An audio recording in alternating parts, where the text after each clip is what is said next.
Hi everyone, welcome to Concept Skills once again. This is lecture number 3rd of molecular biology.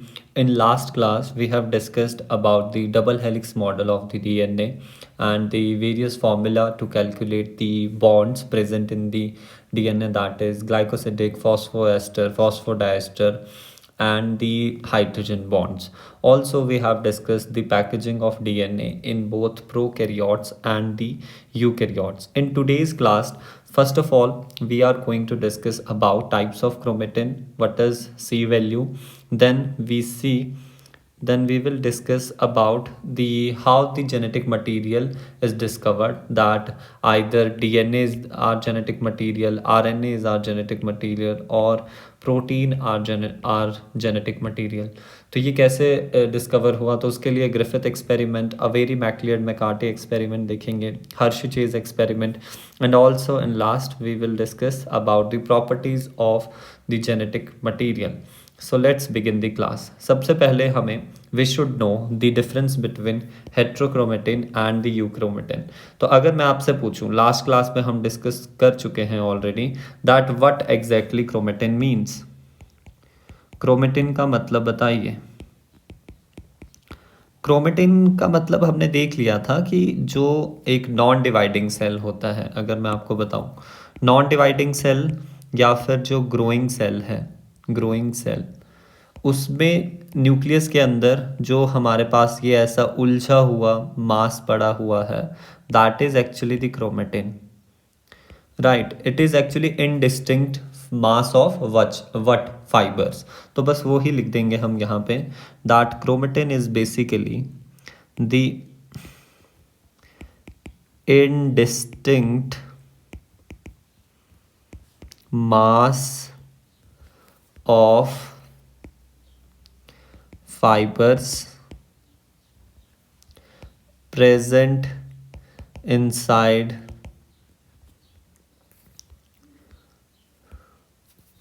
nucleus of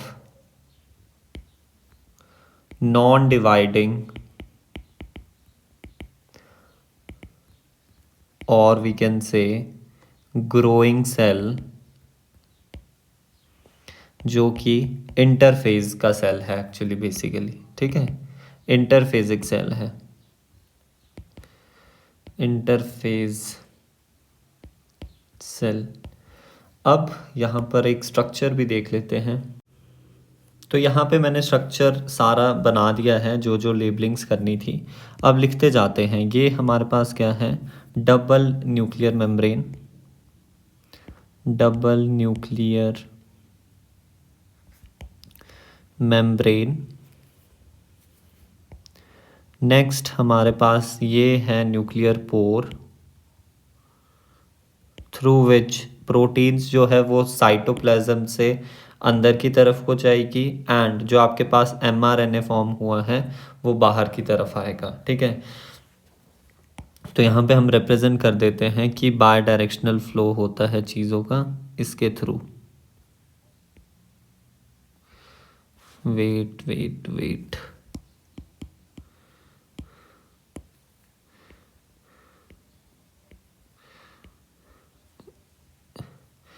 अरे wait,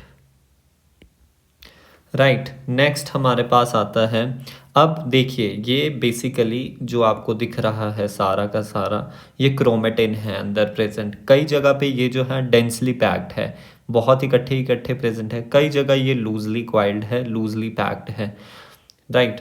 तो यहाँ पर जहाँ पे densely packed है उस रीजन को हम बोलते हैं दैट इज हेट्रोक्रोमेटिन, हेटेरोक्रोमेटिन।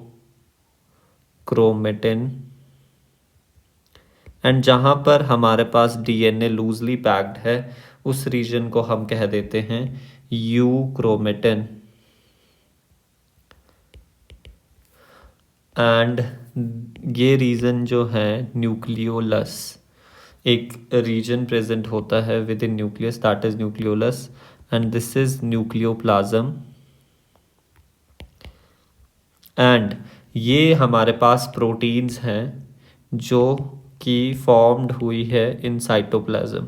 ट्रांसलेशन हमें पता है कहाँ होता है, साइटोप्लाज्म में होता है वो न्यूक्लियस के अंदर जा रही है।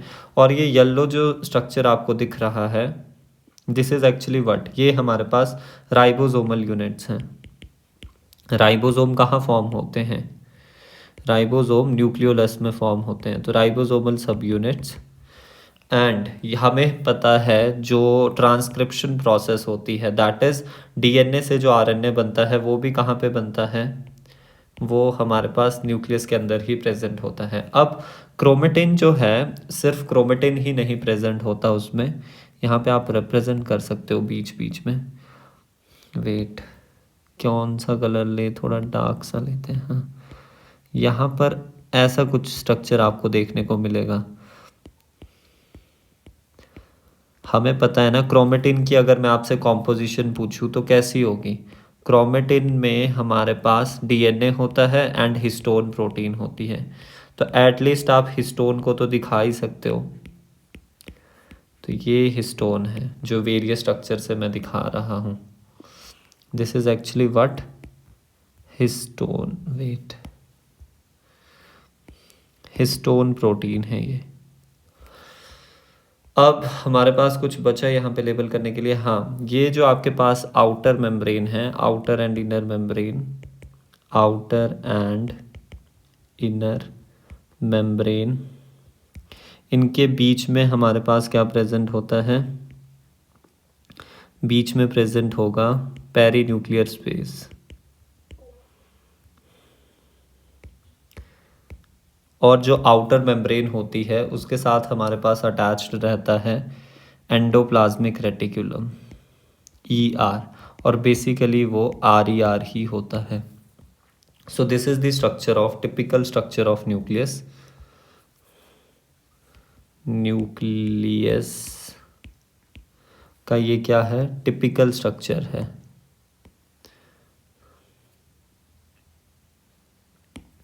अब नेक्स्ट हम देखते हैं इनके बीच का डिफरेंस। एक चीज़ तो इस डायग्राम से बिल्कुल क्लियर होगी कि हेट्रोक्रोमेटिन जो है वो डेंसली पैक्ड है एंड यूक्रोमेटिन जो है वो लूजली पैक्ड है।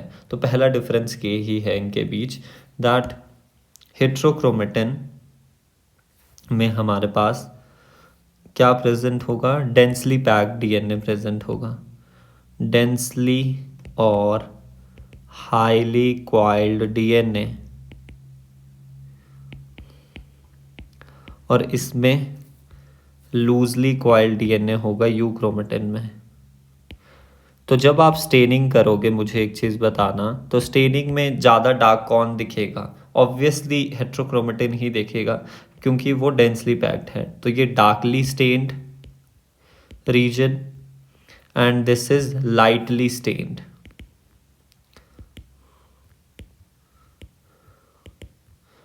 नेक्स्ट हमारे पास आता है दैट यूक्रोमेटिन और हेट्रोक्रोमेटिन में ये चीज़ बताइए, ट्रांसक्रिप्शनली एक्टिव कौन होगा?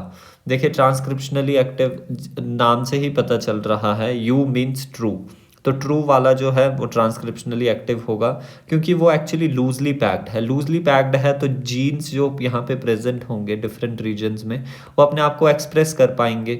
बट जहाँ पर कॉइलिंग बहुत ज़्यादा हुई, कॉइलिंग ज़्यादा हुई, ये समझ ही आ रहा है, वो अपने आप को एक्सप्रेस ही नहीं कर पाएगा। दैट्स वाई यहाँ पे लिख दो, कैन नॉट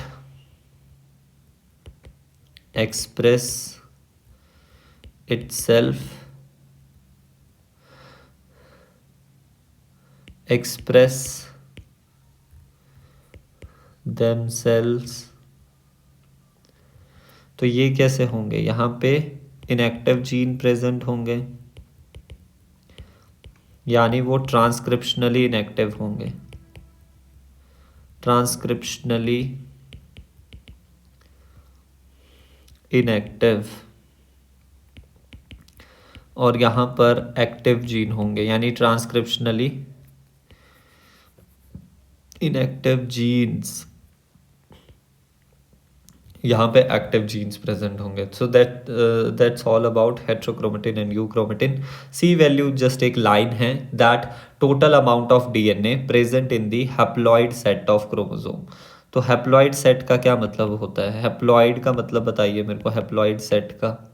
हैप्लॉइड सेट को ही हम क्या कह देते हैं, जीनोम कह देते हैं। तो जीनोम का मतलब भी पता होना चाहिए आपको। सबसे पहले यहाँ पे लिख देते हैं दैट अमाउंट, वेट पिंक से ही लिखते हैं, अमाउंट और content of DNA present in entire genome of organism।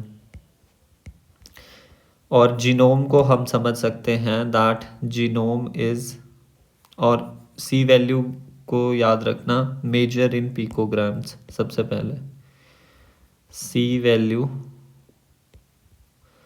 Major in picograms, PG। And genome का मतलब समझ लो यहाँ पे, genome nothing but haploid set of chromosomes बोल लो, या फिर आप ये बोल लो कि कितने पेयर्स हैं होमोलोगस क्रोमोसोम के, pairs of homologous chromosome.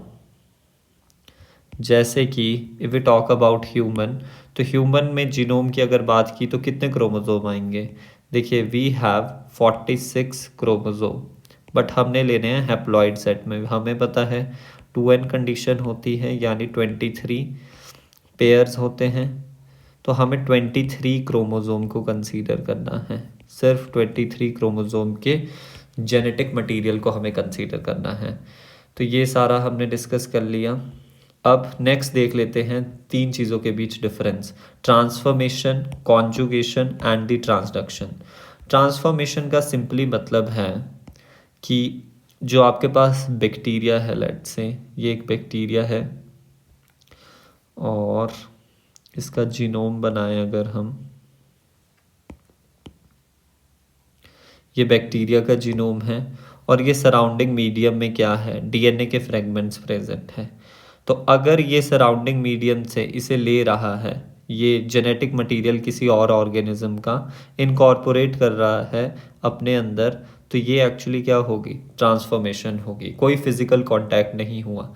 Conjugation में क्या होता है, कॉन्जुगेशन में मान लेते हैं 2 बैक्टीरियल सेल है, 1 एंड दी 2।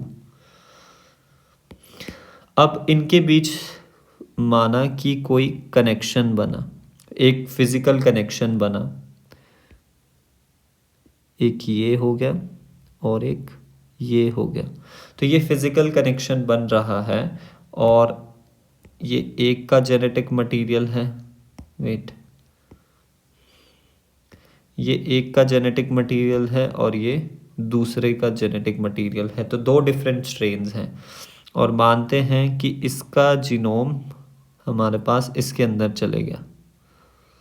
तो ये यहाँ पर क्या फॉर्म हुआ, ये मोड ऑफ क्या है, ट्रांसफॉर्मेशन कह लो, कॉन्जुगेशन कह लो, ट्रांसडक्शन कह लो, मोड ऑफ सेक्सुअल रिप्रोडक्शन है इन बैक्टीरिया। तो इसकी वजह से ये हमारे पास न्यू रिकॉम्बिनेंट फॉर्म होगा। ट्रांसडक्शन में हमारे को पता है it is the most special case. Transduction में हमारे पास बैक्टीरियल सेल है और ये इसका खुद का जीनोम है बैक्टीरिया का, राइट। और यहाँ पर क्या प्रेजेंट है, लेट्स से बैक्टीरियोफाज प्रेजेंट है। अब बैक्टीरियोफाज आपको पता होगा क्या होता है, bacteriophage is the virus which attacks, किसको अटैक करता है, बैक्टीरियोफाज बैक्टीरिया को अटैक करता है। तो ऐसे वायरस जो बैक्टीरिया को अटैक करे, वेट, ये हुआ और इसका जेनेटिक मटेरियल जो है वो कहाँ जा रहा है, अंदर जा रहा है within the bacterial cell. So this is transduction. तो ट्रांसफॉर्मेशन सिंपल समझ आ गया हमें, that from the surrounding medium bacteria अंदर इनकॉर्पोरेट करेगा जेनेटिक मटेरियल को विदाउट एनी फिजिकल कनेक्शन। यहाँ पर कॉन्जुगेशन में क्या होता है, फिजिकल कनेक्शन बनता है, लिख लेते हैं एक बार इसको, दैट फिजिकल कनेक्शन बन रहा है और ट्रांसडक्शन में भी फिजिकल कनेक्शन बनता है, बट वो एक्चुअली फिजिकली एसोसिएट होते हैं बट कोई ऐसा स्ट्रक्चर फॉर्म नहीं होता।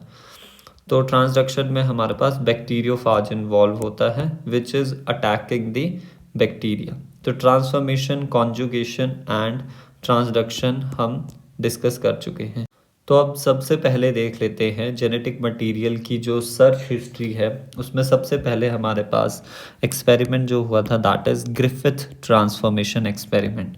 तो ग्रिफिथ ट्रांसफॉर्मेशन एक्सपेरिमेंट, अब डायरेक्टली लिखते चले जाएंगे और याद करते जाना। वैसे मैं तुम्हारे स्लाइड्स भी दिखा सकता हूँ, लिख इसलिए रहा हूँ क्योंकि आप लोग साथ साथ याद कर सको और साथ के साथ ही आप फिर एमसीक्यू भी कर पाओ लास्ट में, ठीक है। Griffith transformation experiment was done इन 1928 में किया गया था। 1928 में किया गया था। एक्सपेरिमेंटल मॉडल क्या था और वो पता होना चाहिए। एक्सपेरी होस्ट क्या है वो चीज़ पता होनी चाहिए। Experimental model and the host. Experimental model यहाँ पर हमारे पास था स्ट्रेप्टोकोकस निमोनिया, स्ट्रेप्टोकोकस न्यूमोनिए, अंडरलाइन कर लेते हैं साइंटिफिक नेम को। एंड दूसरा आपके पास या फिर इसी का ही नाम है that is pneumococcus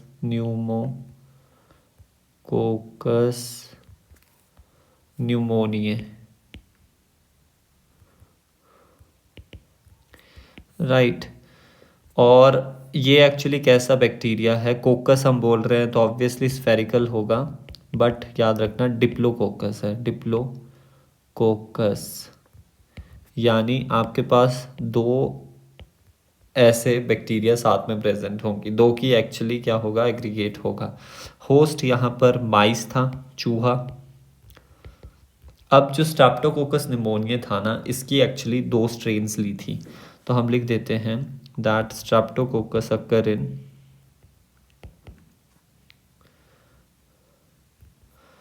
to strains. पहली जो थी दैट इज आर स्ट्रेन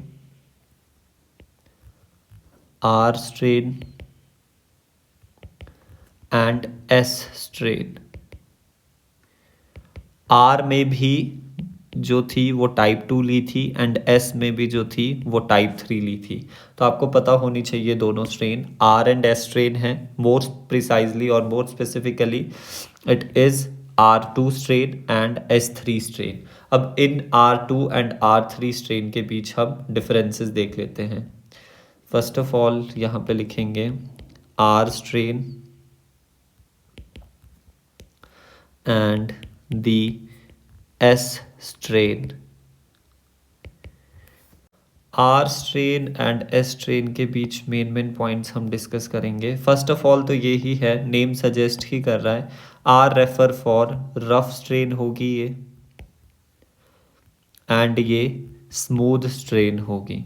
तो ये किस बेसिस पे नाम दिए गए हैं,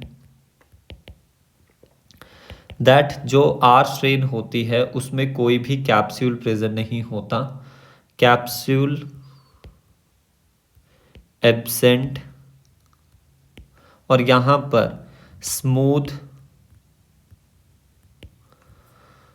म्यूकस पॉलीसेकेराइड का कैप्सूल प्रेजेंट होता है, म्यूकोपॉलीसेकेराइड का, remember mucus polysaccharide capsule present. Due to this capsule क्या होता है ना, मान लेते हैं यहाँ पर रिप्रेजेंट करते हैं, ये एक बैक्टीरिया है, ठीक है, और ये दूसरा बैक्टीरिया है, वेट। अब इसके बाहर तो कोई कैप्सूल प्रेजेंट है नहीं, ये इसका जीनोम मटेरियल हो गया, ये इसका हो गया। एक के बाहर कैप्सूल प्रेजेंट है नहीं और एक के बाहर कैप्सूल प्रेजेंट है।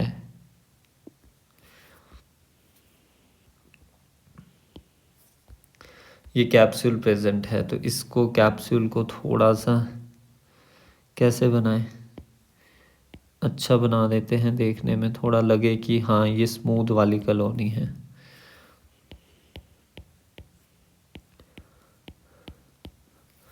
तो दिस इज स्मूथ स्ट्रेन। अब ड्यू टू दिस कैप्सूल, मैं क्या बता रहा था, इसको एक्चुअली प्रॉपर्टी मिल जाती है पैथोजेनिसिटी की, यानी ये पैथोजेनिक हो जाता है इन दी होस्ट। तो ड्यू टू दिस कैप्सूल क्या होता है, the immune system of the mouse can not recognise this bacteria, और ये फिर बैक्टीरिया अपना जलवा दिखाएगा, ये ग्रो करेगा, और due to its growth infection होगा, दैट इज न्यूमोनिया होगा माउस में। बट इसके पास क्या है, रफ स्ट्रेन के पास कोई कैप्सूल प्रेजेंट नहीं है, तो माउस का जो इम्यून सिस्टम है वो रिकॉग्नाइज करेगा इसको इजीली, और इसके अगेंस्ट क्या करेगा, इम्यून रिस्पॉन्स जनरेट करेगा, और फिर इसकी ग्रोथ को क्या कर देगा, प्रिवेंट कर देगा, और फर्दर इन्फेक्शन से प्रिवेंट करेगा, यानी इसमें न्यूमोनिया नहीं होगा, इसमें होगा। तो एक्चुअली क्या हो रहा है, capsule due to capsule bacteria cannot recognized by the immune system of mouse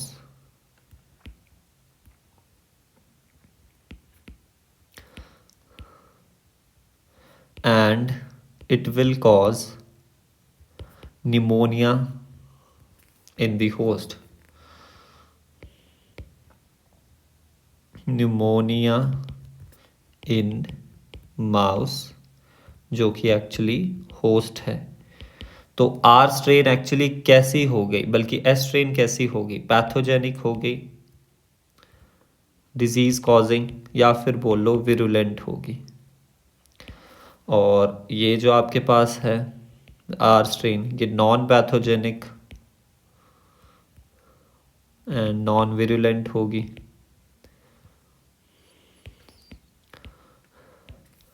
अब यहाँ पे कॉलोनीज कैसे मिलती है, रफ कॉलोनीज ऑन कल्चर मिलती है,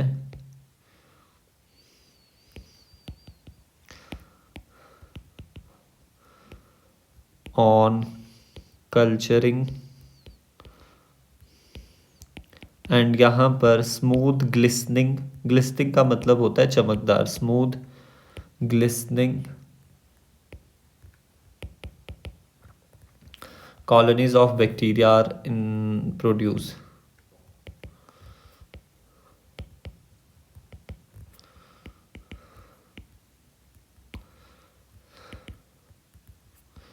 On culturing, right? तो ये डिफरेंसेस हो गए are strain and S strain के बीच। अब नेक्स्ट हम क्या करेंगे, एक्सपेरिमेंट देखते हैं एक्चुअली में इन्होंने क्या किया था। तो एक्सपेरिमेंट क्या है,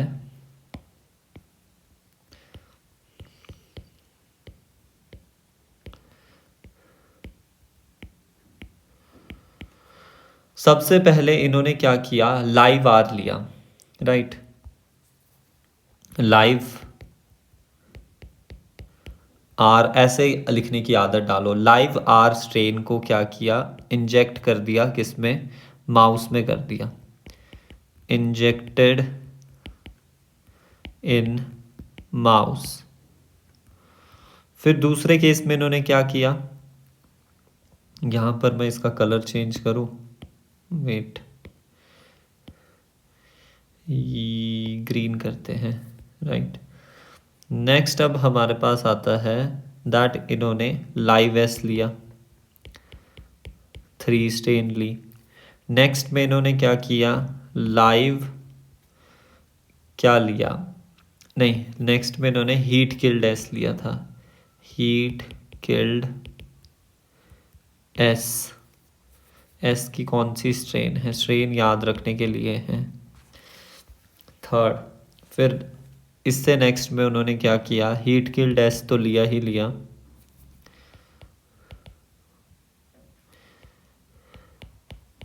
बट उसके साथ साथ इन्होंने लाइव आर को भी लिया।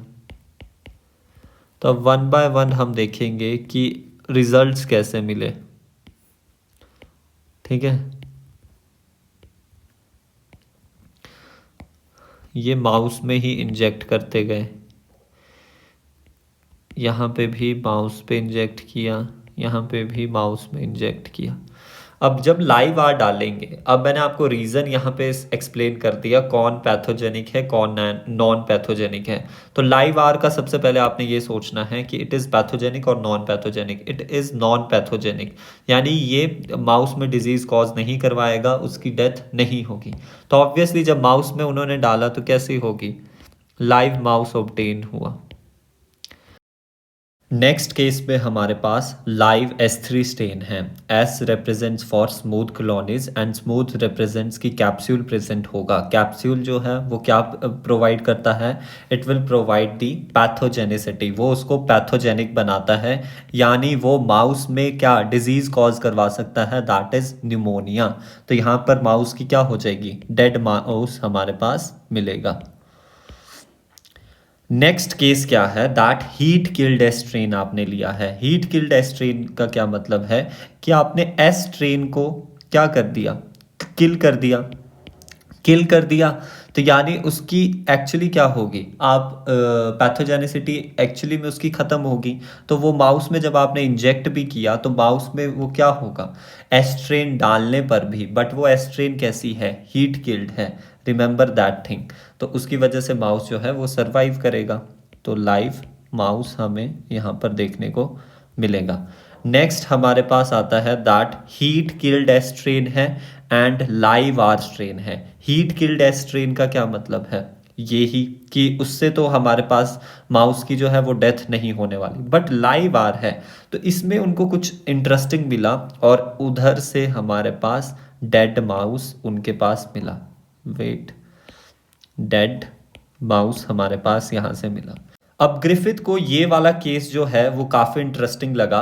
तो उन्होंने ये देखा कि जब ये डेड माउस को उन्होंने एग्जामिन किया ना, तो उससे उनको यहाँ पर हम लिखते हैं कि obtained, wait, obtain live R as well as live S.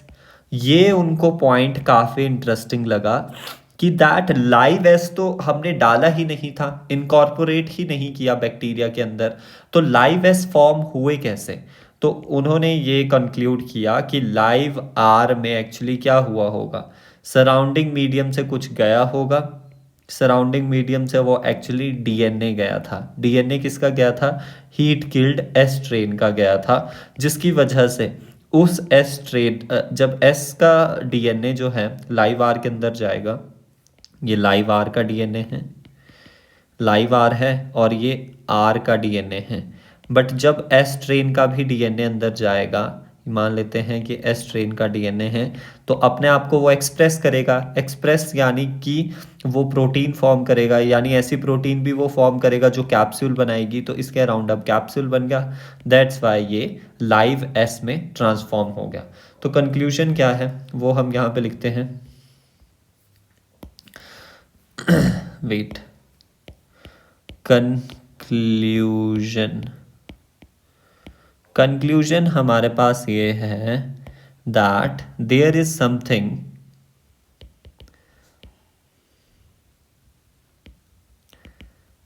He called it as, उन्होंने उस चीज को जो लाइव एस ट्रेन का डीएनए था उसको बोला transforming principle, transforming principle. There is something called transforming principle of the heat killed S train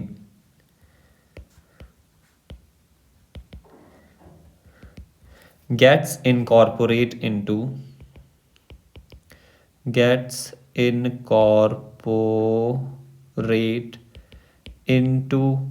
live R, which actually जो कि लाइव आर को किस में ट्रांसफॉर्म कर रहा है, लाइव एस में। which actually transforms live R into live S। और उन्होंने क्या किया था, उनको क्या ऑब्टेन्ड हुआ था, उन्हें live R as well as live S obtain from dead mouse. But यहाँ पर वो जो ग्रिफिथ थे unable to give physical proof of transforming principle. Physical और केमिकल प्रूफ, यानी वो केमिकली है क्या कंपाउंड जो ट्रांसफॉर्म कर रहा है, वो बता नहीं पाए थे। बट उनको ये चीज़ पता लग गई थी कि कुछ तो जा रहा है of transforming principal.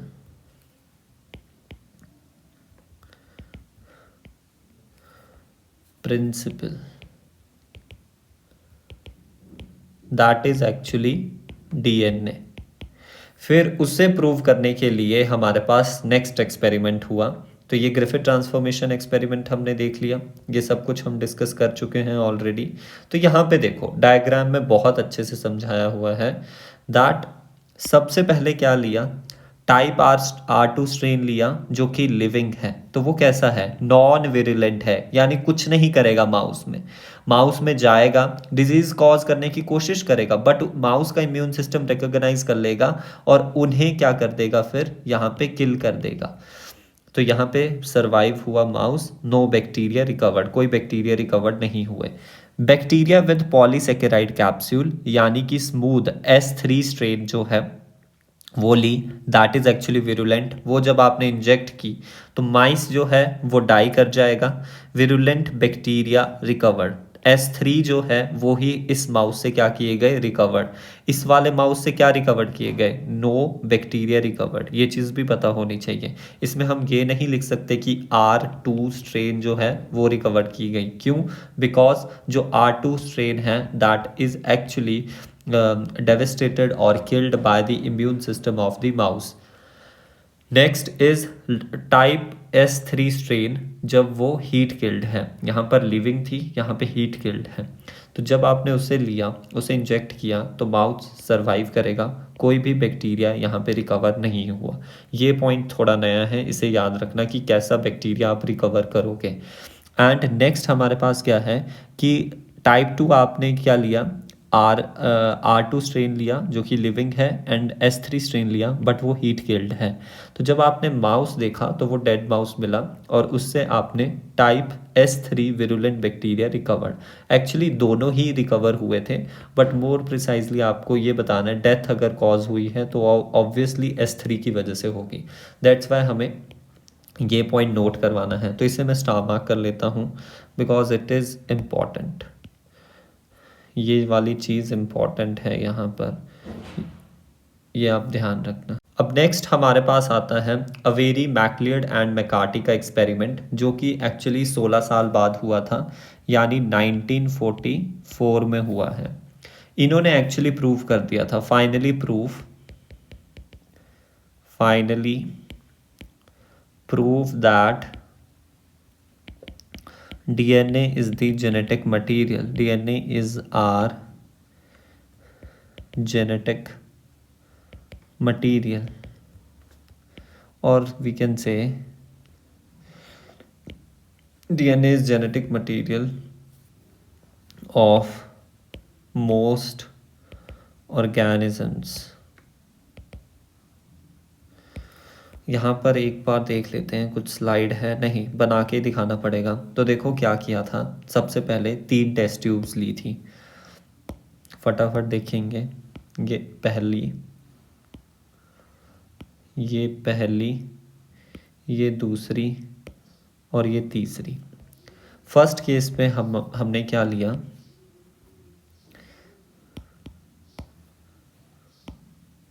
First case में, सेकंड केस में एंड थर्ड केस में। फर्स्ट केस में लिया यहाँ पर लाइव आर के साथ यहाँ पे भी लाइव आर एंड यहाँ पे भी लाइव आर, 3 कल्चर मीडियम इन्होंने लिए और उसके साथ हीट किल्ड एस स्ट्रेन का क्या क्या डाला, एक एक कंपोनेंट डाला।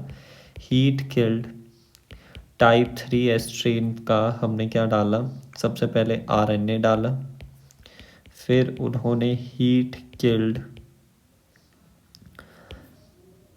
S3 स्ट्रेन का क्या डाला, प्रोटीन डाला। देन उन्होंने हीट किल्ड S3 स्ट्रेन का S3 स्ट्रेन का क्या डाला, डीएनए डाला। तो लाइव आर को रिप्रेजेंट कैसे करें, यहाँ पे सर्कल से रिप्रेजेंट कर लेते हैं। ये लाइव आर है और ये डिप्लोकोकस है एक्चुअली, तो आपको डिप्लोकोकस बनाना पड़ेगा। तो ये डिप्लोकोकस बैक्टीरिया हमने बना दिया।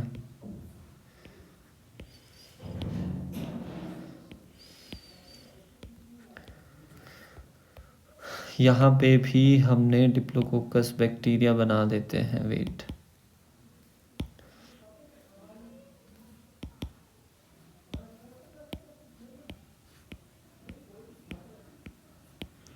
ये स्क्वायर से आप कंफ्यूज मत होना। तो ये लाइव आर है बेसिकली। तो फर्स्ट केस में जब आपने हीट किल्ड S3 स्ट्रेन का आरएनए भी यहाँ पर डाला तो उस केस में क्या हुआ, कोई ट्रांसफॉर्मेशन देखने को नहीं मिला, नो ट्रांसफॉर्मेशन, यानी कोई भी आपके पास लाइव आर के साथ लाइव एस नहीं मिला है यहाँ पे साथ में। यहाँ पे भी कोई ट्रांसफॉर्मेशन नहीं हुआ जब हमने प्रोटीन्स ली लाइव आर के साथ ऑफ हीट किल्ड एस्ट्रेन की। बट जब आपने हीट किल्ड एस्ट्रेन का क्या लिया, डीएनए लिया ना, तो वहाँ पर चीज़ खटक गई, ट्रांसफॉर्मेशन हुई, ट्रांसफॉर्मेशन अकर, ट्रांसफॉर्मेशन हुई। तो इसका मतलब टाइप 2 आर स्ट्रेन जो है वो ऑब्टेन हुई। तो टाइप 2 आर स्ट्रेन जो है वो ऑब्टेन हुई। इसका मतलब कि क्या प्रूफ हुआ इससे, इससे ये प्रूफ हुआ, कंक्लूजन क्या निकला,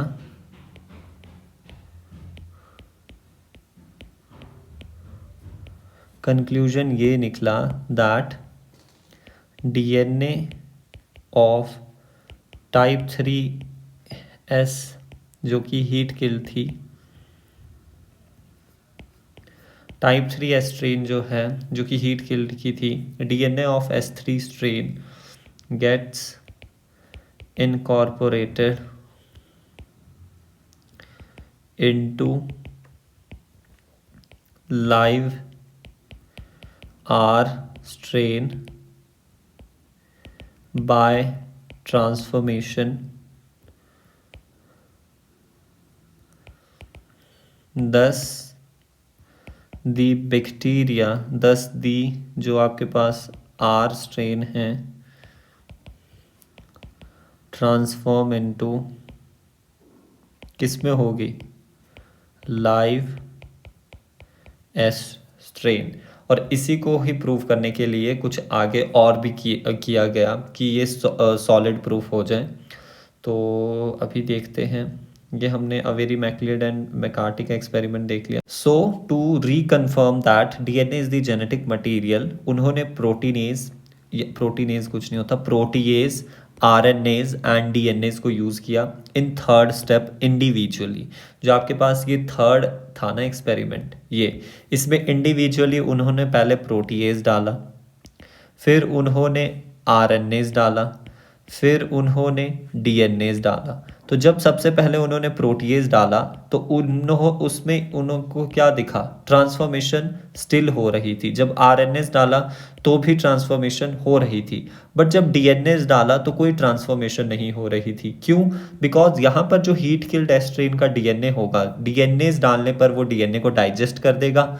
अब जब डीएनए को डाइजेस्ट कर दिया तो आपके पास कोई डीएनए ही नहीं है हीट किल्ड एस्ट्रेन का, तो ट्रांसफॉर्मेशन भी नहीं होगी, लाइव आर ही हमारे पास मिलेगा। तो ये ही स्लाइड में हमारे पास लिखा है दैट थर्ड स्टेप में इंडिविजुअली इन तीनों को डाला, there is no effect of protease and RNase on the transformation, यानी आपके पास लाइव एस फॉर्म हो रहे थे, but when DNA was added then it disrupted the DNA from S strain and therefore no transformation of R strain into S strain occur. Eventually ये prove हो गया that DNA is the genetic material. अब next हमारे पास आया Hershey and Chase का transduction experiment. Actually तो हमारे पास ये प्रूव हो चुका है that DNA is the sole genetic material of most of the organisms, but उसको सुपर प्रूव करने के लिए हमारे पास क्या आया, हर्शे एंड चेज का experiment that was done in, देखिए सबसे पहले हुआ 1928 में ग्रिफिथ का, फिर हमारे पास हुआ 1944 में इन किसका, अवेरी मैक्लियड एंड मैकार्टी का एक्सपेरिमेंट। तो हम क्या करेंगे यहाँ पर 16 साल लिख देंगे, 16 साल लेटर, फिर 16 का आधा कितना होता है 8, 8 साल बाद जो है यानी 1952 में आपके पास हुआ ट्रांसडक्शन एक्सपेरिमेंट। फिर हमें एक और डेट पता है 1953, लास्ट क्लास में हम डिस्कस कर चुके हैं, that is double helix model of DNA इस टाइम हमारे पास मिला था।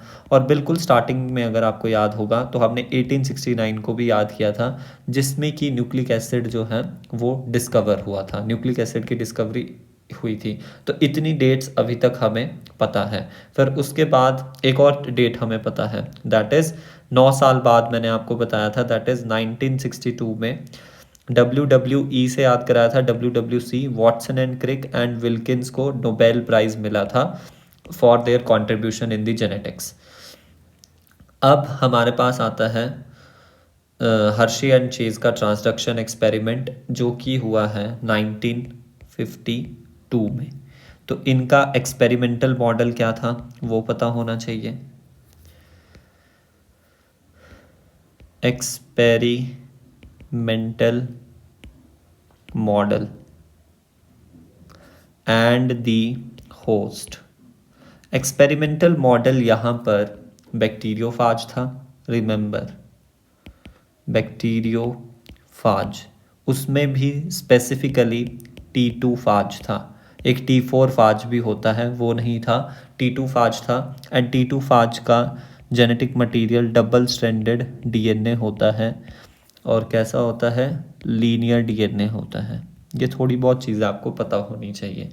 एंड बैक्टीरियोफाज का मतलब पता ही है ना तुम्हें, दी virus which attacks the bacteria. लिख देता हूँ अगर किसी को बिल्कुल भी पता ना हो, virus which attacks bacteria. Next आता है होस्ट। क्या था होस्ट, यहाँ पर एस्चेरेशिया कोलाई यानी ई कोलाई था, एस्चेरेशिया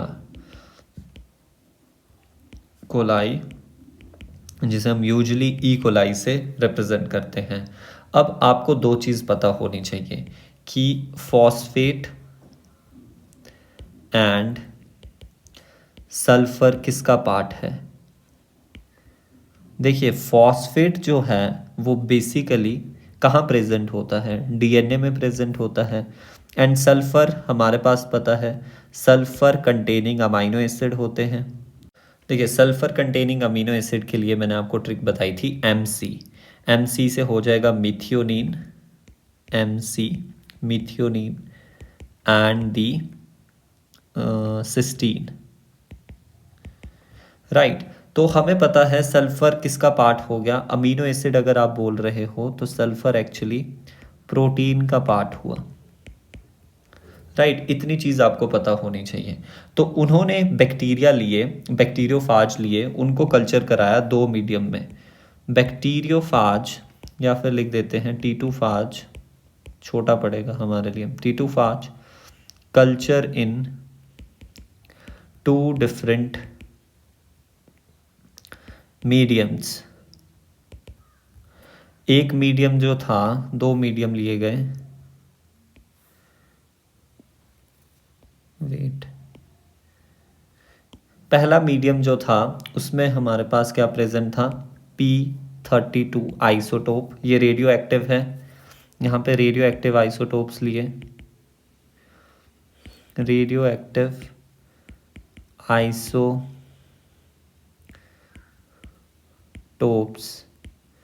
एंड यहाँ पर S35। तो देखिए जब आपने P32 वाला मीडियम लिया, P32 मीडियम लिख देता हूँ, और यहाँ पर S35 मीडियम। अब इसे याद कैसे रखेंगे, किस में 32 है किस में 35 है।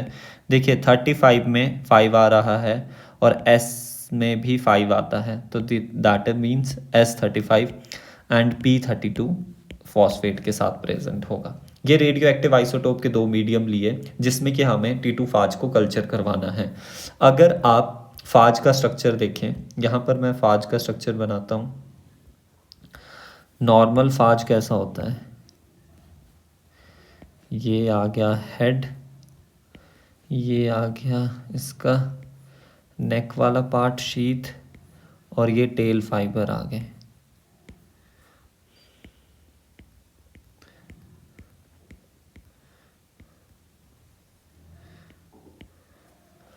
अब यहाँ पर क्या प्रेजेंट होगा, ये डीएनए प्रेजेंट है। वेट, डीएनए किसी और से रिप्रेजेंट करूँ, डीएनए मान लेते हैं पिंक से रिप्रेजेंट कर रहे हैं, ये डीएनए है। तो दो चीज़ें हैं, first of all protein coat head में प्रेजेंट होगी, और हेड में ही हमारे पास क्या प्रेजेंट होता है, डीएनए प्रेजेंट होगा। तो देखिए ये हमारे पास जो है स्ट्रक्चर ऑफ एक बैक्टीरियोफाज है। अब इन्हीं को ही मैंने यहाँ पे कॉपी कर लिया है। और P32 वाले में देखिए, अगर P32 मीडियम वाले में आप कल्चर करेंगे तो कैसे आपके पास वो मिलेंगे बैक्टीरियोफाज, जिनमें डीएनए भी रेडियो लेबल्ड होगा, यानी जो फॉस्फेट होगा ना वो रेडियो लेबल्ड होगा, यानी P32 लेबल्ड वाला डीएनए मिल जाएगा यहाँ पे। और इस वाले केस में S35 हमें पता है जो सल्फ़र है वो किसका पार्ट है, sulphur is the part of protein. तो जो इसका प्रोटीन कोट है वहाँ पर सल्फ़र 35 आपको देखने को मिलेगा, यानी रेडियो एक्टिविटी आपके पास हेड इस वाले रीजन में मिलेगी, प्रोटीन कोट वाले रीजन में। तो ये यहाँ पर लिख देते हैं, that is S35 labelled protein code. तो यहाँ पर कैसा बैक्टीरिया मिला, बैक्टीरिया मिला है हमारे पास P32 लेबल्ड फाज, या फिर आप बोल लीजिए P32 रेडियो लेबल्ड। एक्चुअली में क्या लेबल्ड है, डीएनए लेबल्ड है, बिकॉज वी नो ना फॉस्फेट किसका पार्ट है, यूजली डीएनए का है। प्रोटीन में यूजली फॉस्फेट नहीं मिलता, कोई ऐसा अमीनो एसिड भी नहीं होता जिसमें फॉस्फेट प्रेजेंट हो, अनलेस एंड अनटिल हम फॉस्फोप्रोटीन की बात नहीं कर रहे हो। बट यूजली तो हमारे पास प्रोटीन्स में फॉस्फेट नहीं मिलता, एंड डीएनए में यूजली सल्फर नहीं मिलता, राइट। और ये वाला बैक्टीरियोफाज कैसा है, दैट इज S35 लेबल्ड फाज, या फिर बोल लीजिए S35 radio labelled protein code. अब ये वाले बैक्टीरिया लेके हम आगे कंटिन्यू करेंगे।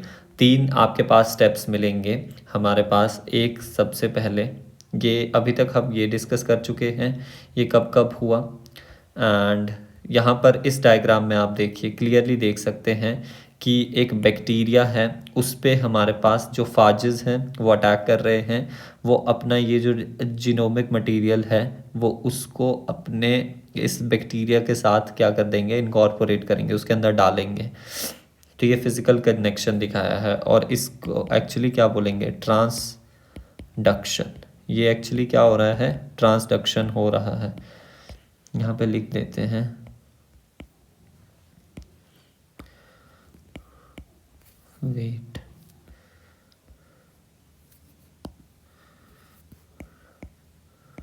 ट्रांसडक्शन।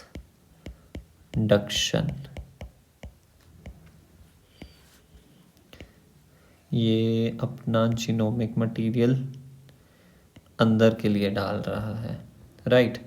अब हम सेम चीज़ को ही कॉपी पेस्ट कर देंगे, राइट। ये देख लो, ये हमारे पास था। अब थोड़ा ध्यान से देखना क्या क्या चीज़ें हमें यहाँ से हटानी है।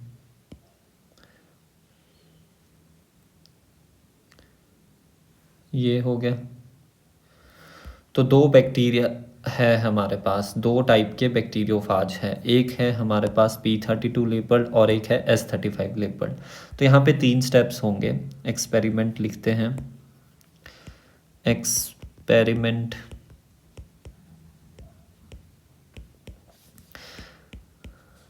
I, B and C। First of all हमारे पास होगा, wait, I, B and C। Infection होगा।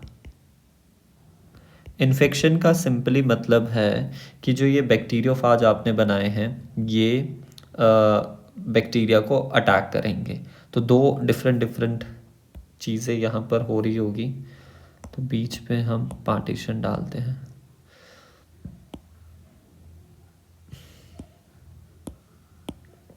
ये लीजिए। अब इन्फेक्शन में सबसे पहले जो ये बैक्टीरियोफाज है, डायग्राम से समझाऊँ मैं आपको। चलो ये देख लो पहले। ये बैक्टीरियोफाज है, राइट। और यहाँ पर सिंपली एक बैक्टीरिया बनाएंगे फटाफट। ये बैक्टीरिया बनाया और ये दूसरा बैक्टीरिया बनाते हैं। ये इनकी टेल फाइबर और जीनोमिक मटेरियल ये रिप्रेजेंट करा। ये जीनोमिक मटेरियल है दोनों का। एक का रेडियो लेबल्ड होगा। किस वाले का होगा? पहले वाले केस में रेडियो लेबल्ड है, तो हमें रेडियो लेबल दिखाना है यहाँ पे। ये रेडियो लेबल्ड है और यहाँ पर प्रोटीन कोड रेडियो लेबल्ड है। तो लिख लो ना, डायरेक्टली लिख लेते हैं that this is P32 labelled DNA होगा इसके पास, और यहाँ पर S35 लेबल्ड प्रोटीन कोट होगा। और इन्फेक्शन में एक्चुअली क्या होगा, ये जो जेनेटिक मटेरियल है वो अंदर की तरफ को जाएगा, यहाँ से इधर को जाएगा ये जेनेटिक मटेरियल। यहाँ पे भी ये जेनेटिक मटेरियल अंदर की तरफ हो जाएगा। और बैक्टीरिया के पास खुद का भी तो क्या प्रेजेंट होगा, जीनोमिक मटेरियल प्रेजेंट होगा, वो हम इधर रिप्रेजेंट करते हैं। तो ये इन्फेक्शन स्टेज को दिखा रहा है। नेक्स्ट स्टेज हमारे पास जो आएगी दैट इज़ ब्लेंडिंग। हम ब्लेंडर में डालेंगे और जो ये वायरस पार्टिकल है यानी फाजिस है, उनको बैक्टीरिया के सरफेस से हमें रिमूव करवाना है यानी हटाना है।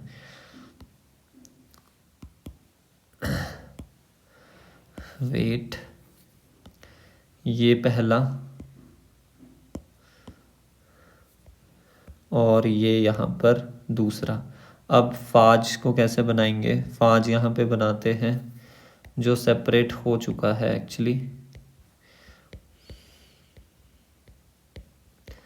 इसने अपना डीएनए अंदर डाल दिया है बैक्टीरिया के।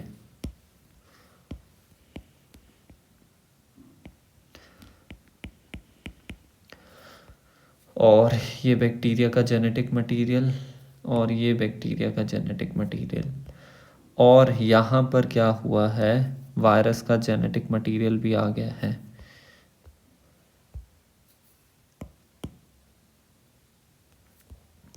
यहाँ पे भी वायरस का जेनेटिक मटेरियल आ गया है। तो फर्स्ट केस में अगर हम देखें, रेडियो एक्टिविटी किस में थी? जेनेटिक मटेरियल में थी। तो ये रेडियो एक्टिव डीएनए अंदर गया है और यहाँ पर प्रोटीन कोट में थी रेडियो एक्टिविटी और वो बाहर ही रह चुका है। ब्लेंडिंग में हमारे पास क्या होते हैं, लिखते हैं लाइन को। सबसे पहले इन्फेक्शन में क्या होगा, फाजिस अटैक्स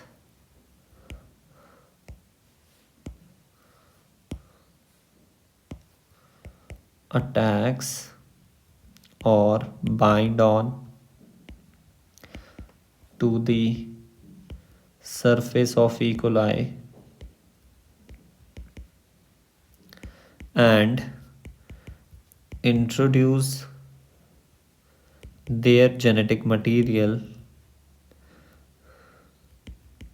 अब इतना तो पता है,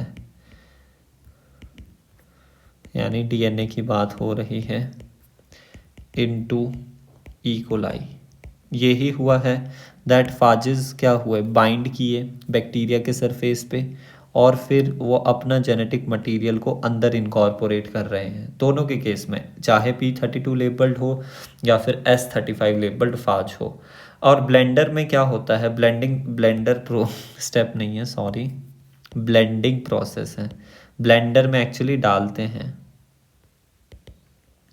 ब्लेंडिंग में हम क्या करते हैं, एजिटेशन और movement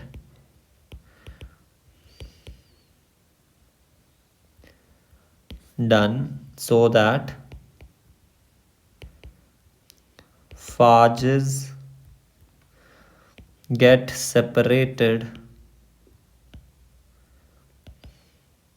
from the surface of bacteria। Bacteria की सरफेस से क्या हो जाते हैं, सेपरेट हो जाते हैं ब्लेंडिंग प्रोसेस में। तो यही हुआ है दोनों केसेस में, यही हुआ है। बट यहाँ पे थोड़ा बहुत डिफरेंस देखने को मिलेगा कि रेडियो लेबल्ड यहाँ पे सिर्फ डीएनए है और यहाँ पे रेडियो लेबल्ड प्रोटीन कोड है। फिर उसके बाद हम सेंट्रीफ्यूगेशन करेंगे, डेंसिटी ग्रेडियंट सेंट्रीफ्यूगेशन। सेंट्रीफ्यूगेशन में क्या होता है, on the basis of weight और डेंसिटी हमारे पास पार्टिकल जो है वो सेपरेट होते हैं। तो यहाँ पर अगर मैं एक टेस्ट ट्यूब बनाऊँ, वेट, ये एक टेस्ट ट्यूब बनी और इसमें कुछ अलग अलग चीज़ें आपको देखने को मिलेगी। दो लेयर्स देखने को बेसिकली मिलेगी। एक है ये वाली और एक है हमारे पास, एक मिनट, पिंक से बैक्टीरिया है एंड वाइट से वायरसेस है। वेट वेट वेट,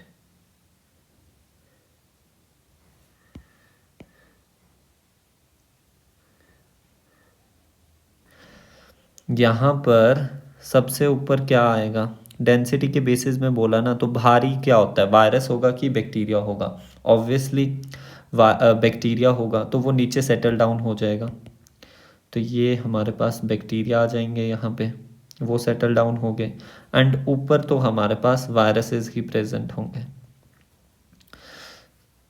वेट यार, ये क्या हो रहा है, डिलीट हो जा रहा है। इसी को हम कॉपी कर लेते हैं और यहाँ पर दो टर्म्स हैं जो आपको ध्यान रखनी है। एक जो ऊपर सेटल होंगे उनको सुपरनेटेंट कहते हैं और जो नीचे सेटल होते हैं उन्हें हम पैलेट कह देते हैं। और यहाँ पर जो नीचे सेटल होंगे उनका डेंसिटी यानी कि वेट जो है वो ज़्यादा होगा और यहाँ पर वेट जो है वो कम होगा। यानी यहाँ पर सेटल होंगे वायरसेस और यहाँ पर सेटल होंगे बैक्टीरिया। इतना समझ आ गया आपको। अब नेक्स्ट यहाँ पे देखते हैं दो चीज़ें क्या हुई, पहली और फिर यहाँ पे भी देखते हैं। सबसे पहले केस में क्या हुआ, दैट यहाँ पर फर्स्ट केस में देखो रेडियो एक्टिविटी किसके साथ थी। यहाँ पर अगर आप ध्यान से देखें तो डीएनए में रेडियो एक्टिविटी थी, ये डीएनए में रेडियो एक्टिविटी थी और यहाँ पर प्रोटीन कोट में रेडियो एक्टिविटी थी। बट जो ये बैक्टीरिया है ना, बैक्टीरिया ने तो हमारे पास जेनेटिक मटेरियल लिया है, दोनों केस में जेनेटिक मटेरियल लिया है और फर्स्ट केस में जेनेटिक मटेरियल रेडियो एक्टिव है। तो यहाँ पर बैक्टीरिया लिखेंगे हम, बैक्टीरिया जो कि रेडियो लेबल्ड है due to P32 DNA, due to P32 DNA। और ऊपर वाले केस में हमारे पास क्या प्रेजेंट है, वायरस प्रेजेंट है, नॉन रेडियो एक्टिविटी, ये नॉन रेडियो एक्टिव है। और दूसरे केस में क्या होगा कि देखो जो वायरस था, वेट, देखो वायरस जो था उसमें रेडियो एक्टिविटी थी, जो सरफेस था उसका प्रोटीन कोट का उस पे रेडियो लेबल सल्फर प्रेजेंट था। तो radio activity second test tube में कहाँ देखने को मिलेगी, ऑब्वियसली ऊपर वायरस वाले केस में।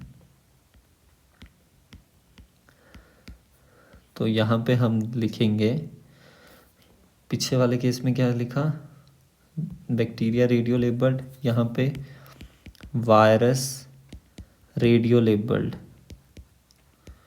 क्यों हुए हैं,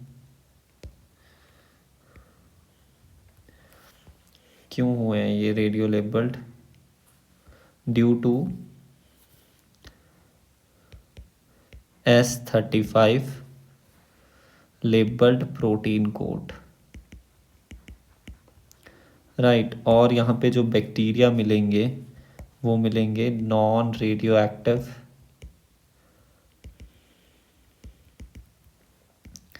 बैक्टीरिया। तो कंक्लूजन क्या निकला इस चीज़ से, इस चीज़ से हम क्या कंक्लूड कर सकते हैं वो हम यहाँ पे लिखते हैं,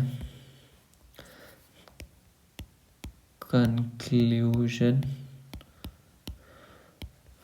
दैट, देखो इस केस में, इन दोनों केस में मैं आपको समझाता हूँ। देखिए अगर यहाँ पर डीएनए जेनेटिक मटेरियल है, डीएनए जेनेटिक मटेरियल है तो वो ही रेडियो एक्टिविटी शो कर रहा है बैक्टीरिया में भी। अगर मान लेते हैं प्रोटीन जेनेटिक मटेरियल होता, यानी ये वाला कोट वाला पार्ट जो है, ये कोट वाला पार्ट दोनों का ही अंदर जा रहा है, डीएनए नहीं जा रहा है। तो अगर प्रोटीन कोट अंदर जाता ना तो यहाँ पर बैक्टीरिया में रेडियो एक्टिविटी नहीं मिलती, ठीक है। बैक्टीरिया में रेडियो एक्टिविटी देखने को मिलती कि नहीं मिलती, यहाँ पे नहीं मिलती। क्यों नहीं मिलती, बिकॉज जो आपके पास फर्स्ट केस है उसमें जो प्रोटीन कोट है, ये प्रोटीन कोट तो नॉन रेडियो एक्टिव है, और यहाँ पर जो प्रोटीन कोट है वो रेडियो एक्टिव है।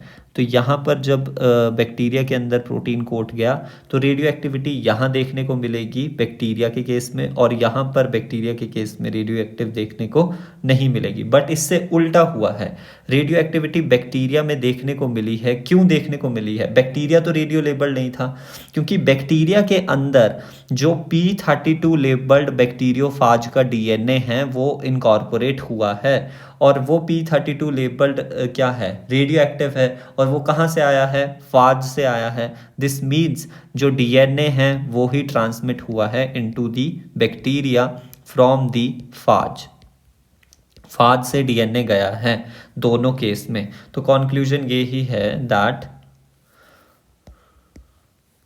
DNA from the T2 phage gets transducted into the E. coli rather than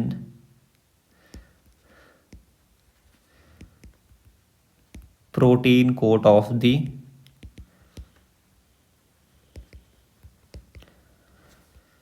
फाज। Protein coat जो है वो ट्रांसडक्ट नहीं हो रहा है, thus DNA is the genetic material. समझ आ गया आपको? तो ये ही था हर्शे एंड चेज का ट्रांसडक्शन एक्सपेरिमेंट। तो अब मैं आपको इसको रिवाइज करवाता हूँ। देखिए, they used to isotope, P32 labeled and S35 labeled, then उनको ग्रो करवाया गया फाजेस को दो कल्चर मीडियम में जिसमें P32 एंड S35 हो। Then culture medium with P32 have phages, उसमें कैसे फाजेस होंगे जिनमें P32 लेबल डीएनए होगा, बिकॉज वी नो जो फॉस्फेट होता है वो डीएनए का कंपोनेंट है। न्यूक्लियोटाइड पड़ी हुई है ना, बीच में क्या प्रेजेंट होती है, शुगर, यहाँ पे नाइट्रोजनस बेस और यहाँ पे फॉस्फेट प्रेजेंट होता है। तो ऐसी ही न्यूक्लियोटाइड्स जो है वो क्या होती है, आपस में जुड़ती जाती है आगे एक पॉलीन्यूक्लियोटाइड में। और S35 लेबल जो होगा उसमें फाजिस का क्या लेबल होगा, एक्चुअली प्रोटीन कोट होगा, because we know sulphur is the part of sulphur containing amino acid that is methionine and the cysteine. Reason हमने लिख दिया, DNA has phosphorus, protein has sulphur and the sulphur containing amino acid methionine and cysteine. तो ये दोनों फाजिज prepare हुए, एक पे हमारे पास P32 लेबल डीएनए है और एक में S35 label protein code present है। अब सबसे पहले प्रेपरेशन यहाँ पे देखो, यही है प्रेपरेशन क्या की, P32 लेबल डीएनए को हमने क्या करवाया, कल्चर मीडियम ई कोलाई के साथ डाला, उसमें ग्रो करवाया। तो ये यहाँ पे कल्चर मीडियम में डाला, तो प्रोजनी कैसे मिली, प्रोजनी मतलब जो, अब ध्यान से सुनना क्या मैं बोल रहा हूँ। सबसे पहले हमारे पास क्या होगा कि ये वाला डीएनए है, नॉर्मल डीएनए है, ध्यान से सुनो, नॉर्मल डीएनए है। नॉर्मल डीएनए जो है वो बैक्टीरिया के अंदर गया, बट हमारे पास P32 लेबल्ड सराउंडिंग मीडियम में प्रेजेंट है। ये इस फ्लास्क के अंदर P32 डाला हुआ है। बट अब ध्यान से सुनना कि जब आपके पास नया डीएनए बनना होगा, यहाँ पर बैक्टीरिया के अंदर नया डीएनए फॉर्म होना होगा, तो उसमें फॉस्फोरस कहाँ से लिया जाएगा, सराउंडिंग मीडियम से लिया जाएगा। तो सराउंडिंग मीडियम से जब लिया जाएगा तो जो ये बैक्टीरिया होंगे वो P32 लेबल्ड वाला फाज का डीएनए बनाएंगे और अपना डीएनए भी वैसा ही बनाएंगे, बट हमारा कंसर्न फाज से है। तो अब ये जो P32 लेबल्ड वाले डीएनए हैं ये पैक होंगे इन द प्रोटीन कोड और ये प्रोजनी में निकलेंगे। तो progeny phases with P32 labelled DNA, तो डिफरेंस देख लो, यहाँ पे ब्लू कलर से नॉर्मल डीएनए और ये लेबल्ड डीएनए रिप्रेजेंट किया है। फिर फाजेस विद S35 लेबल्ड प्रोटीन कैसा होगा, ये दोबारा से अटैक होगा। अब यहाँ पर ये क्या प्रेजेंट है, S35 कल्चर मीडियम में प्रेजेंट है।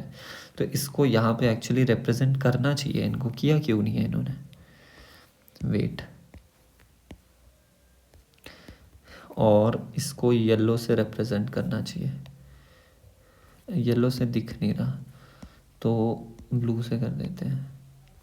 तो दिस इज S35 और ये क्या है, P32 है सराउंडिंग में।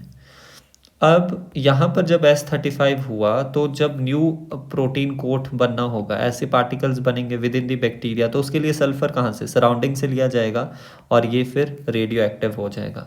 तो यहाँ पे हम देख सकते हैं, यहाँ पे फर्स्ट केस में प्रोटीन कोट में कुछ चेंज नहीं हुआ है, बट जो आपके पास सेकंड केस है उसमें प्रोटीन कोड चेंज हो गया है, ब्लू से येलो में कलर हो गया है। तो ये ही है, जब आपके पास प्रोजनी फेजेस की बात की जाएगी क्वेश्चन में, ऐसे क्वेश्चंस मिलेंगे, तो प्रोजनी फेजेस आपने कंफ्यूज नहीं होना है कि हमने तो इन्फेक्शन पढ़ा, ब्लेंडिंग पढ़ा, सेंट्रीफ्यूगेशन पढ़ा, प्रोजनी तो कहीं पढ़ी नहीं। तो प्रोजनी की बात इस वाले के लिए होगी जब आप प्रेपरेशन कर रहे होंगे रेडियो एक्टिव T2 बैक्टीरियोफाजेस की। अब नेक्स्ट एक्सपेरिमेंट में क्या किया गया, that DNA to be the genetic material of T2 phage, कि T2 फाज का जेनेटिक मटीरियल जो है वो हमारे पास डीएनए ही है। तो सबसे पहले जो ई कोलाई है उसे इन्फेक्ट किया गया with the P32 labelled T2 phage and S35 labelled T2 phage. तो यहाँ पे हम देख सकते हैं इन्होंने अपना जीनोमिक मटीरियल डाला, इसने डाला P32 लेबल्ड वाला डीएनए, इसने डाला नॉर्मल डीएनए, इसने P32 लेबल डीएनए डाला, यहाँ पे प्रोटीन कोट रेडियो लेबल्ड है। तो जब P32 लेबल डीएनए डाला तो रेडियो एक्टिविटी रिकवर्ड हुई होस्ट में, होस्ट में रेडियो एक्टिविटी रिकवर्ड होगी and passed on to the phage progeny. यानी जब इससे आपके पास अब नए वायरसेस बनेंगे ना, ये पैक भी तो होगा, ये तो ब्लेंडिंग होगी, ये ब्लेंडिंग वाला स्टेप बताया है। बट जब मान लो आगे आप इसको कंटिन्यू करवाते हो तो इससे प्रोजनी कैसे मिलेगी, रेडियो एक्टिव प्रोजनी मिलेगी, राइट। और जब आपके पास ब्लेंडिंग हुई, यहाँ पे ब्लेंडिंग हो गई, तो यहाँ पर रेडियो एक्टिविटी रिकवर्ड होगी फाज घोस्ट में। ये जो आपके पास सेपरेटेड फाजेस है, इनमें रेडियो एक्टिविटी ऑब्टेन्ड होगी, एंड यहाँ पर radio activity will not passed on to the progeny. But यहाँ पर देखिए, अगर प्रोटीन कोट भी बनना होगा ना, अब आप इसको नॉर्मल कल्चर मीडिया में ग्रो करवाओगे तो आपके पास रेडियो एक्टिविटी आगे पास ऑन नहीं होगी। तो ये लाइन हमें इम्पॉर्टेंट लगी, इसे हम हाईलाइट कर लेते हैं साथ ही साथ में। वेट, इसको थोड़ा बड़ा करना चाहिए। यहाँ पे passed on to the progeny, तो ये चीज़ आप याद रखना। और यहाँ पर अब देख लो 3 स्टेप हुए हर्शियन चीज़ के, इन्फेक्शन, ब्लेंडिंग एंड सेंट्रीफ्यूगेशन। ये डायग्राम थोड़ा अच्छा नहीं है, यहाँ पर देख लो आप लोग, अगर आपको समझ नहीं आ रहा है। ये वाला सबसे पहले इन्फेक्शन हुआ, देन ब्लेंडर में डाला, ब्लेंडिंग हुई, यहाँ पर फाजेस अलग हो गए और आपके पास बैक्टीरिया अलग हो गया। फिर सेंट्रीफ्यूगेशन में हमारे पास यहाँ पर ऊपर वायरसेस मिलेंगे, नीचे बैक्टीरिया मिलेगा। फर्स्ट केस में जहाँ पर यहाँ पर S35 की बात की है, तो इसी को ही कंसीडर करते हैं। रेडियो एक्टिविटी कहाँ देखने को मिलेगी? S35 में रेडियो एक्टिविटी यहाँ पे देखने को मिलेगी, radio active virus, non radio active bacteria. यहाँ पे लिखा भी है measure the radio activity in the pellet and liquid and the liquid. तो रेडियो एक्टिविटी यहाँ पे मिली इस वाले में, एंड यहाँ पर रेडियो एक्टिविटी P32 वाले केस में रेडियो एक्टिविटी जो है इधर मिली होस्ट में, दैट इज़ बैक्टीरिया में, बिकॉज यहाँ पर जो P32 लेबल्ड फाज का DNA है वो हमें ऑब्टेन मिला है। व्हेन प्रोटीन वर लेबल्ड, जब प्रोटीन लेबल्ड थी बैच 1 में, radio activity remained outside the cell, but when DNA was labeled, radioactivity was found inside the cell of the host, that is bacterial cell. Bacterial cell containing radioactive phage, DNA released new phages with some radioactive phosphorus। क्या बोला है कि जो bacterial cell contain कर रहे हैं radioactive, containing radioactive phage DNA and released new phages with some radioactive phosphorus.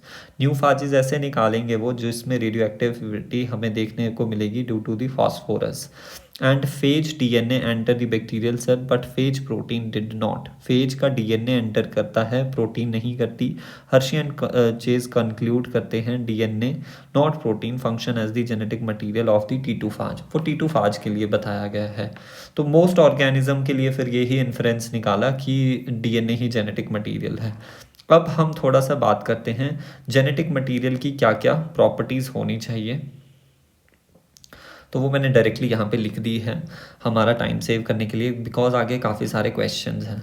First property ये होनी चाहिए that genetic material should be able to generate its own kind, यानी वो replication show कर सके, replicate कर सके, अपनी कॉपी बना सके। It should be chemically and structurally stable, chemically भी स्टेबल होना चाहिए, स्ट्रक्चरली भी स्टेबल होना चाहिए। Genetic material should also be capable of undergoing mutation, वो म्यूटेशन के अंदर भी जा सके। जेनेटिक मटीरियल ऐसा भी होना चाहिए, यानी स्लो चेंजेस के अंदर जा सके, बेसिकली ये कहने की कोशिश हो रही है।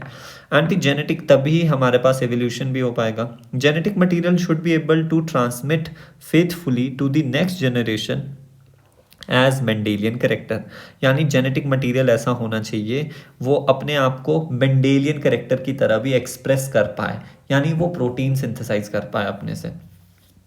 फर्स्ट पॉइंट का क्या मतलब है, उसे हम लिखते हैं दैट अपनी कॉपी बना सके। तो DNA and RNA both are capable of copying themselves। ये तो हो गया। फिर नेक्स्ट हमारे पास केमिकली स्ट्रक्चरली स्टेबल होने चाहिए। तो केमिकली में हमारे पास DNA में अगर हम बात करें और RNA की अगर हम बात करें, तो DNA में हमारे पास डीऑक्सीराइबोज होती है जो कि ज़्यादा स्टेबल है as compare to ribose, because ribose में 2' पोजीशन पे OH प्रेजेंट होता है, एंड DNA में थाइमीन प्रेजेंट होता है, that is actually quite stable than uracil। फिर स्ट्रक्चरली स्टेबल का मतलब ये है कि देखो डीएनए वो डबल स्ट्रैंडेड होता है usually, RNA usually single stranded होता है। Due to double stranded DNA जो है वो हमारे पास मोर स्टेबल है। Therefore DNA more stable than RNA, RNA से ज़्यादा स्टेबल है। Genetic material should be able to undergo mutation, mutation में भी जा सके। तो देखो डीएनए भी जाता है एंड आरएनए भी जाता है, both undergo mutation.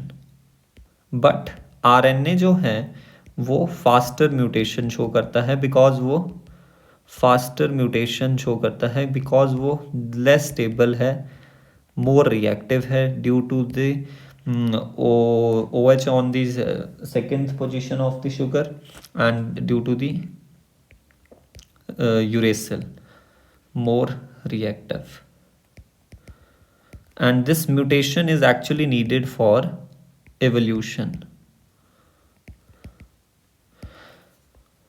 Next point ये है कि वो अपने को मेंडेलियन कैरेक्टर की तरह एक्सप्रेस कर पाए, यानी जेनेटिक मटेरियल जो है वो एक्सप्रेस्ड इटसेल्फ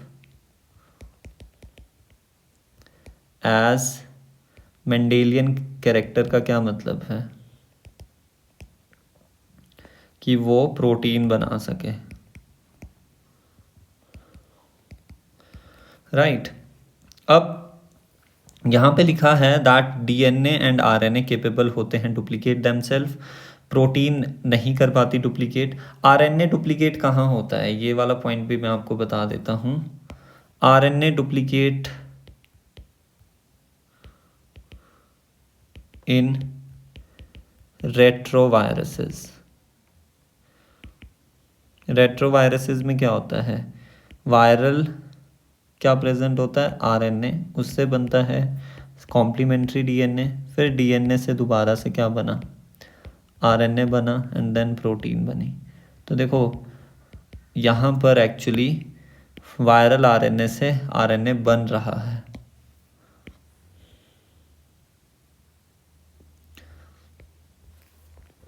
नेक्स्ट फिर हमारे पास आता है आरएनए फास्टर म्यूटेशन शो करता है due to being more reactive and unstable, thus RNA viruses mutate and evolve faster. ठीक है, अब डीएनए मोर स्टेबल क्यों है मैंने आपको बता दिया, बिकॉज यहाँ पे डीऑक्सीराइबोज प्रेजेंट होती है, मोर स्टेबल है, एंड आरएनए में राइबोज शुगर प्रेजेंट होती है, and due to this free hydroxyl group RNA more unstable है।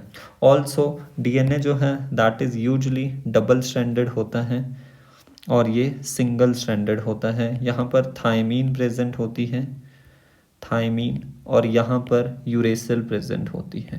Due to this factor DNA is actually quite stable than RNA. So now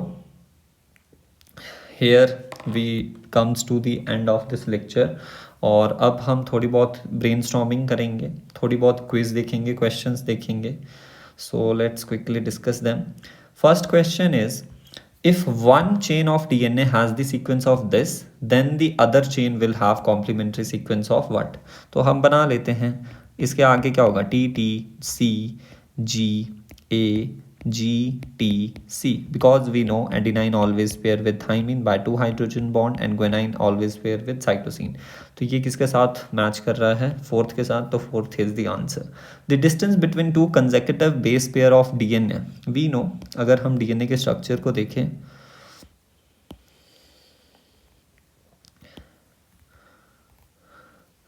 और बीच में हम बेसिस को लगाते हैं, वेट, ये बेसिस डाल दी,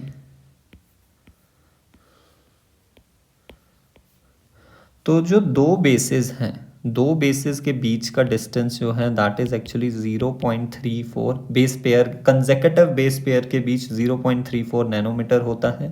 1 नैनोमीटर मैंने आपको बताया है किसके बराबर होता है, 10 एंगस्ट्रॉम के इक्वल होता है। वेट, ये 0.34 नैनोमीटर है, या फिर आप 3.4 एंगस्ट्रॉम बोल लो। ये माइनर ग्रूव है, ये मेजर ग्रूव है, ये माइनर ग्रूव है। तो यहाँ से लेके यहाँ तक पिच होगी। पिच का डिस्टेंस कितना होता है? दैट इज़ 3.4 नैनोमीटर या फिर 34 एंगस्ट्रॉम। और डिस्टेंस जो डायामीटर है, विड्थ है, ये कितनी है? 2 नैनोमीटर या फिर 20 एंगस्ट्रॉम। तो ये पूरा डबल हेलिक्स मॉडल मैंने आपको रिवाइज करवा दिया। तो क्या होगा? 3.4 नैनोमीटर नहीं, वो पिच होती है actually. 0.34 nanometre, yes. And 1 nanometre हमें पता ही है किसके बराबर होता है? 10⁻9 मीटर। और 1 angstrom is equal to 10⁻−10 metre. तो ये भी सही है। That is both 2 and 3 are correct. Then lightly stained part of the chromatin which remains loosely packed. Lightly and loosely कौन रहता है? यूक्रोमेटिन, और वो ही ट्रांसक्रिप्शनली एक्टिव भी होता है। In the given figure diagram identify A, B and C. A, B, C को find करो। तो देखो A एक्चुअली क्या है? ये डीएनए है जो कि कॉइल हुआ है। कहाँ पे? ऐसे ये कॉइल हुआ है और ऐसे। ये डीएनए 1/3/4 टर्न है डीएनए का। 1/3/4 टर्न ऑफ डीएनए। ये लिंकर है और ये क्या है? हिस्टोन ऑक्टामर है। इसी को ही हम क्या कह देते हैं? हिस्टोन ऑक्टामर कोर और न्यू बॉडी भी कहते हैं। राइट। तो ए हो गया डीएनए, ये दो ही होंगे इसमें से। फिर बी हो गया H1, ये H1 है एक्चुअली, ठीक है। H1 histone. एंड सी क्या है? टेट्रामर कभी नहीं होता, ऑक्टामर ही होता है। तो this is the answer. Next question is, in Griffith experiment, what would be the effect of following condition in mice? ये देखिए, ये है फॉर्म ऑफ न्यूमोकोकस इंजेक्टेड। जिस फॉर्म में न्यूमोकोकस इंजेक्ट किया जाएगा और माउस में क्या फिर इफेक्ट होगा? फर्स्ट केस में है हमारे पास लाइव आर जब आपने डाला, तो देखो लाइव आर जब हम डालते हैं तो वो क्या करवाएगा? लाइव माउस ही रहेगा, वो कुछ कॉज नहीं करवाएगा। देन लाइव स्मूथ जो है, इसमें तो आपको दिया भी है कि कैप्सूल किस में है, तब तो और इजी हो गया, बिकॉज हमें पता है कैप्सूल जो है, कैप्सूलेटेड जो होंगे वो पैथोजेनिक होंगे एंड नॉन कैप्सूलेटेड जो होंगे वो नॉन पैथोजेनिक और नॉन विरुलेंट होंगे। बस उसी बेसिस पे। तो अगर कैप्सूल है तो पैथोजेनिक होंगे और माउस में वो डिजीज़ कॉज कराएंगे तो उसकी डेथ हो जाएगी। हीट किल्ड अगर एस डाल रहे हो फिर भी कोई इफेक्ट नहीं पड़ेगा, तो वो लाइव रहेगा। हीट किल्ड एस के साथ लाइव आर डाल रहे हो तो यहाँ पर लाइव एस हमें रिकवर होंगे। यहाँ पे रिकवर क्या होंगे? यहाँ पर live no bacteria recover. Recovery वाला भी मैं साथ साथ पूछ रहा हूँ आपसे। यहाँ पे रिकवर क्या होंगे? रिकवर बी वाले केस में लाइव एस ही होंगे और यहाँ पर लाइव आर नहीं होंगे, no bacteria. Remember, live R तो कभी आपके पास मिलता ही नहीं है, क्योंकि लाइव आर को तो बैक्टीरिया का इम्यून सिस्टम क्या कर देता है? डिस्ट्रॉय कर देता है। तो लास्ट केस में हमारे पास डेथ हो जाएगी। तो एल डी, ठीक है, कहाँ कहाँ है? अब एल की फॉर्म में नहीं है, सर्वाइव। तो एस डी देखो, एस डी सेकेंड वाला है, तो second is the correct answer. In Griffith experiment mice infected with dash A die तो from pneumonia infection, but mice infected with B do not develop pneumonia. तो जो मरेगा तो वो किसकी वजह से मरेगा? मरेगा due to S strain, because वो कैप्सूलेटेड है। इतनी बार बता दिया, अब तो भूलने नहीं चाहिए आप लोग। एंड बी जो है infected with B that is R do not develop pneumonia. तो एस एंड आर ढूंढो, एस एंड आर, ये सही है। Which group present in the RNA nucleotide is very reactive and makes RNA liable and easily degradable than DNA? RNA में ऐसा क्या present होता है जो उसे लाइबल बनाता है फॉर दी मोर रिएक्टिव? तो 2' OH प्रेजेंट होता है राइबोज में एंड यूरेसिल प्रेजेंट होता है। तो 2' OH ऑन द प्यूरीन नहीं, प्यूरीन में नहीं, शुगर में प्रेजेंट होता है, बिकॉज वी नो ना राइबोज क्या है, शुगर। ये नहीं होगा 2' OH on ribose sugar. Next हमारे पास क्या है? देखिए 3' एंड 4' तो शुगर में प्रेजेंट होते ही है। शुगर का अगर आप स्ट्रक्चर देखें, ये स्ट्रक्चर है 1 2 3 4 5 CH2OH H, फिर यहाँ पे क्या प्रेजेंट होता है HOH HOH HOH। तो देखो 2' पे भी है, 3' पे भी है OH प्रेजेंट, राइट। बट 3' में जो OH प्रेजेंट है वो रिएक्टिव नहीं बना रहा, 2' OH वाला ही रिएक्टिव बनाता है। Stability of DNA is impacted by किससे? डीऑक्सीराइबोज से, presence of thymine in place of uracil, हाँ इन दोनों से होती है।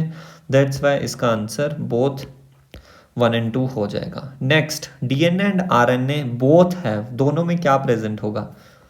एडिनाइन प्रेजेंट होता है, यस।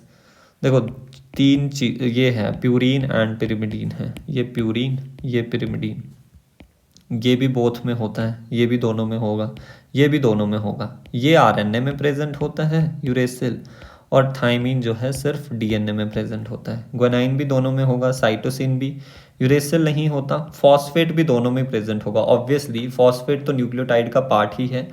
तो first second third fifth, first second third fifth आपके पास फोर्थ ऑप्शन में है। अब next question is, Hershey and chase used S35P32 to prove that DNA is the genetic material. Their experiment proved that DNA is genetic material because, ध्यान से सुनो, progeny virus retained P32 but not S35 DNA। ये सही है। जो यहाँ पे देखना अब क्या बात बोल रही है, मैंने उस टाइम बोला था ना, ध्यान रखना। दो कंडीशन थी, एक कंडीशन में क्या था कि ये जो आपके पास जेनेटिक मटेरियल आया था ना वायरस का, पहले केस में जो P32 वाला है, वेट इसको किसी और से रिप्रेजेंट करते हैं, ये P32 वाले केस में रेडियो एक्टिविटी यहाँ पे देखने को मिलती है, बट जो S35 लेबल्ड होगा वहाँ पे प्रोजनी, अब जो मान लो कोई प्रोजनी मिली,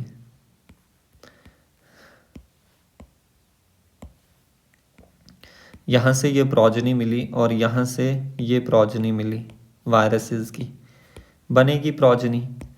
तो यहाँ पे कोई रेडियो एक्टिविटी नहीं मिलेगी, नो रेडियो एक्टिविटी